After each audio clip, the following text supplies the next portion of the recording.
জীবনের বহু সময় অতিবাহিত হয়, সময় চলে যায় অন্য অজানায়, দূর, বহু দূরে।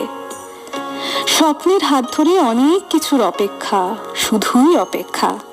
কখনো বাড়ি, কখনো গাড়ি, কখনো স্বপ্নে প্রিয় মানুষের অপেক্ষা। কখনো চাকরি, কখনো পছন্দের জিনিস, আসবাবপত্রের। জীবনের প্রতি পদে ছোট ছোট অপেক্ষার হাত ধরে পথ চলতে হয়।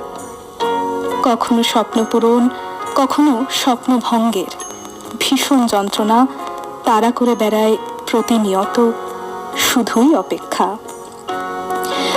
ধৈর্য, সহ্য, কষ্টের মধ্যে দিয়ে এই অপেক্ষার পথ চলা, এই অপেক্ষার মধ্যে দিয়ে এক অদৃশ্য ভালো লাগা। জীবনের প্রতি আনাচে কানাচে অপেক্ষা, অপেক্ষা আর শুধুই অপেক্ষা।